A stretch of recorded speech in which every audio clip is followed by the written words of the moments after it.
just paid just under 11 grand to get 300 made. How do you pay for these glasses? My 401k. You never told me this. This decision have to make together. Sometimes there's decisions that just need to be made. I mean, listen, you just told your girl that you literally wine and dine with your money, that you have no money, to then later on say that, hey, I just spent 10K, 11K on my new adventure of glasses. Now, listen, he's not wrong to want to go out there and want to do things to, you know, bring in some business. There's nothing wrong with that. Obviously, you do what you got to do if you can afford it. But understand the position that you're putting yourself in. But this isn't the part that I want to focus on, though. The part that I want to focus on is yet to come. He is basically broke, and he just told me he threw away $10,000 in the... Trust me when I tell you, girl is not happy because she's thinking that 10K could have gone to me. And to be fair, let's not forget last week's episode. He literally said that, well, he was basically talking about how he needs the business that she's running, the salon, the one that he paid for. He needs that to start doing something because he needs the money for that. Otherwise, if there's no money for it, then he's going to be unable to actually pay the rest of the rent on the actual lease of the building that they're using right now for her business. So to be fair, for him to stress about that in 1 week, but then the following week to say that I actually spent this, I can't imagine how annoyed she is right now. She's obviously fuming, thinking, hold on a minute, what's going on here? And that's why I guess she references this is something that we should have spoke about together. But hey, I want you to pay attention now to what happens next. Because what happens next? You want your glasses? No. Do you think it's funny? Sorry. Did you see it? Show you again. Do you think it's funny? Sorry. Do you think See that point there where she says, do you think it's funny? He's sorry? Flinches. Just play that one more time. it's funny? Sorry. Do you think it's funny? What The flinch is quite key because, to be fair, all she did was turn her neck. Now, last week's episode, I said that it's a bit concerning that she was happily smacking him around the head out of joy, out of happiness, as if, like, you know, it was A-okay. And you can see the way she was going in was fucking vicious.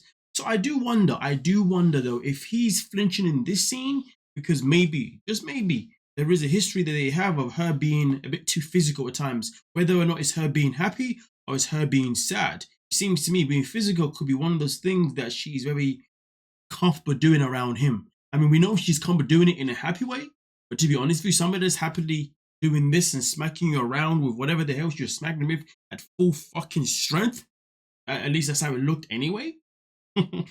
Someone that's generally happy doing that is somebody that at the same time would also be comfortable enough doing that in a negative situation. And I do wonder if that's why he flinched in this scene. And that's something that we definitely cannot let go of our heads. It's something that we should definitely always identify.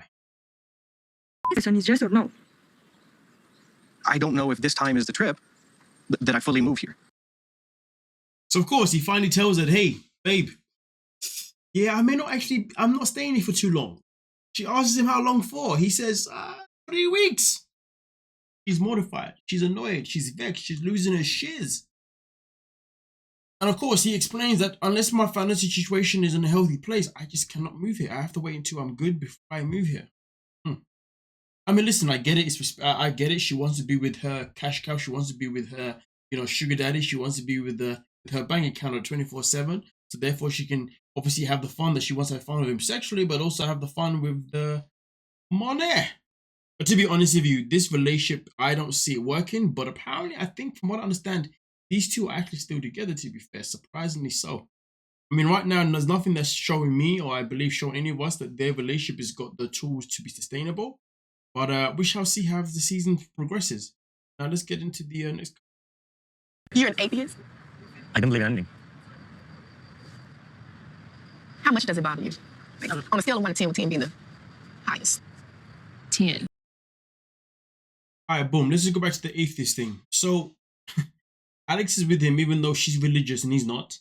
And religion is something that is going to also be not an issue, but something that bothers her and something that she sees bothering her in the long run. So why is she with him in the first place? Why is she with Adriano?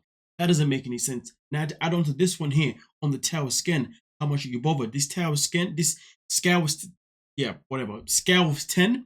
This is based on the threesome situation. How much does it bother you that he wants threesomes? She says, well, 10. Again, so why are you with him? we've identified straight there's two things that are saying that these two are not compatible. Two things that says that these two aren't going to work purely because of having different values. He values threesomes, she doesn't. He values being an atheist, she doesn't. She values being, obviously a Christian, I believe. If I'm wrong, I apologize. But then also on top of that, Kids are involved. That's when it becomes a problem. Another thing, though, in regarding to kids, is that you're gonna have black kids. now listen, although this is a very, very, very important conversation to have, because obviously if you're having a child with somebody of a different race or different culture or different religion, it's very important to have these conversations. Therefore, you can talk about the challenges that your children may face based on your background. But at the same time, though, this conversation is somewhat absolutely pointless for these two. Why? Because these two aren't even at the stage where they should even be talking about kids, shouldn't even be talking about marriage, because they can't even get along when it comes to threesomes. They can't even necessarily even get along when it comes to religion neither. These two are nothing but polar opposites that just don't have the tools to work. But let's go back though. Why are they even together? Why are they even wasting their own time? Well, because these two are connected sexually, and relationships that are connected mostly on sexual vibes, I would imagine for the most part, they don't work. It's because, for a relationship to work for a long term, you need something else called emotional commitment. Okay, you need commitment behind it, okay? Not sexual commitment, because really and truly, especially if you're dealing with somebody that wants threesomes, because somebody that wants threesomes cannot be connected with you sexually for the rest of his life, because he's always going to be seeking it elsewhere. He's always going to want it elsewhere. He's going to get bored like that. So I don't know why she thinks that going in this direction is actually going to work. To be honest with you, Alex right now is portraying herself as a complete donut. I mean, I hope it's just the editing and the way the producers are running the story, because right now they're not doing her any freaking favors. Damn, if you ask me personally, she's the one that's walking into fire, and she's expecting water to come out of nowhere and actually blow out this fire. But to be honest with you, dearie, the fire you're walking into right now, you're walking into a fire of your own. And fire together is only going to make more freaking fire. Neither one of you is going to cool these down. You know what I'm saying? But we continue on to the next. Get into it. Conversation about the whole donation thing later, because it's like a drug addiction, like donating to a woman and not stopping is like you're almost addicted to it. Let's talk about this. She says, Annie says that, he's pretty much addicted to donating. And you know what, though?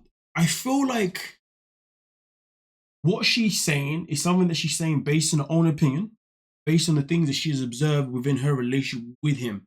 And based on her opinion, it's hard to disagree.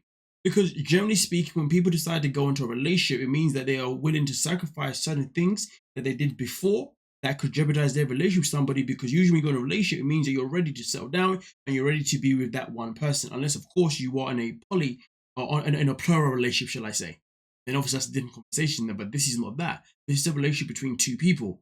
And generally speaking, it should just be about two people. Now, at the same time, of course, I do wonder if there's something that we have not been shown, okay, of where he says that I'm going to give up all of this to be with you.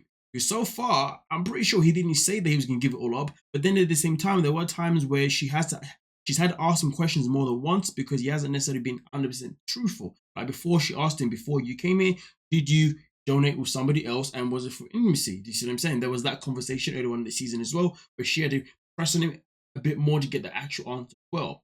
So there is also that part of stuff in particular. But to be honest with you, the question is this though: once you've been in a life, that involves intimacy with multiple people, does it become an addiction? That is a very good question, because of course in this world that we do see rehab groups of people that have got addiction to intimacy, you know what I mean? So let's not act as if like that's not a thing. I'm not addicted. No, I just want to put up a point here. Now, of course, he answers and says, I'm not addicted. No, but at the same time, though, people that do have addictions can never admit that they have addictions. You see what I'm saying? And that's why when you are speaking to someone that has an addiction of something, asking them if they have an addiction, to be honest with you, is pointless for the most part, because the only way they're ever going to admit to it is when they come to that conclusion themselves.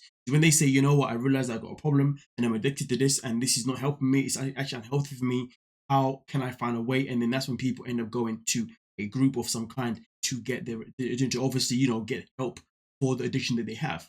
So really and truly, Even if he has this addiction, is he ever going to admit to it? Not anytime soon, not until at least he wants to admit to it anyway. But right now, based on what we have seen, it does feel like there is that addiction, because when it comes to the conversation of this, there's always that hesitance to say yes. There's always that hesitance to say no. There's always that, let me just say something else. There's always a level of deflection, should I say.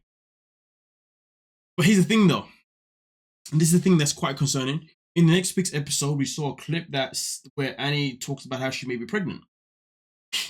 You know, she's not even in a relationship yet with him.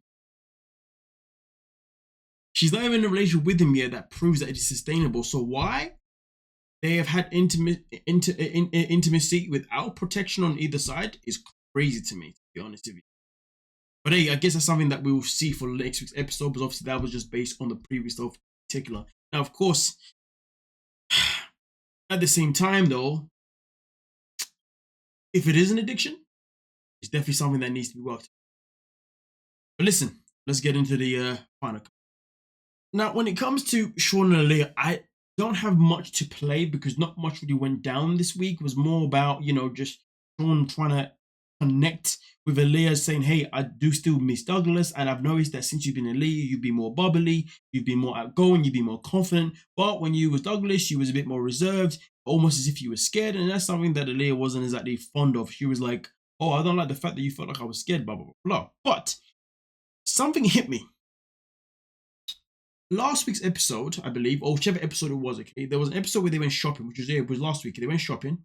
And in that episode itself in particular, before they went shopping for clothes for Leah now, the conversation, well, I remember Leah saying something, or Sean saying something along the lines of, you know, you just want to go shopping because I'm going to buy the things for you. And also there's been other references throughout the season. Well, there's another reference before where Sean came to Brazil, I believe, with hair for Leah as well. So I remember he was, oh, look, you know, he's coming with the hair to help me out, but at the same time, he's still struggling to adapt, blah, blah, blah, blah, blah.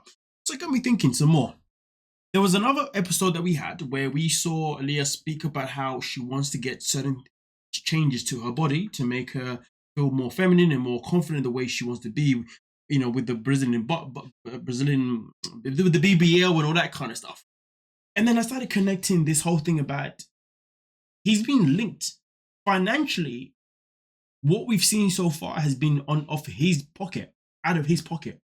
So it got me thinking. I said to myself, what if Leah is actually, I want to use the word using, but I'm going to change the word using to something different. I'm going to say, what if Leah is hoping that she can convince Sean to pay for a complete transformation? Because so far we've known that he traveled with hair to give to her, for her feminine, for how she wants to be. We know that he's treated her to clothes, and we know that she's also spoke about what she wants to get changed in front of him, like in a very cheeky way, like as if I'm hinting at da. And also on top of that, she spoke about how right now the family does not know about the transition. The family does not know that Douglas wants to become a Leah, but she is hellbent on.